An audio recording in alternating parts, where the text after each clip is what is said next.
સુરતના કામરેજ સુગર ફેક્ટરીમાં પૂજા વિધિ સાથે બોઇલર પ્રજ્વલિત કરી શેરડી ક્રશિંગ સિઝનની શરૂઆત કરવામાં આવી છે। આ વર્ષે ફેક્ટરીએ 5 લાખ ટનથી વધુ શેરડી ક્રશિંગ કરવાનું લક્ષ્યાંક નક્કી કર્યો છે।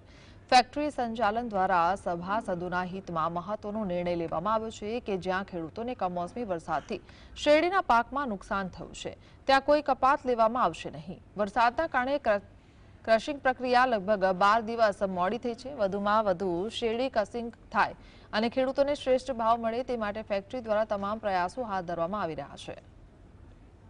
ખેડૂતોને સંતોષ થાય એ રીતનું વહીવટ કરવાનું અમારું સુપેરે આયોજન છે। કાકા, જે રીતે સુગર મિલ 6-7 દિવસ લેટ થઈ છે, કમોસમી વરસાદ છે, એનાથી સુગર મિલને કેટલું નુકસાન, ખેડૂતોને કેટલું નુકસાન? આપની દ્રષ્ટિએ તો 6-7 દિવસ લેટ ગયા વર્ષ કરતાં ચાલુ કરી, પણ ખરેખર અમારું ચાલુ કરવાનું ગણિત 30 તારીખે હતું, એટલે 12 દિવસ મોડી ચાલુ થઈ છે। આને લીધે જે બળેલી શેરડી હતી ફેક્ટરી ચાલુ થઈ એના કોઈની 20 દિવસ, કોઈનો 1 મહિનો પહેલાં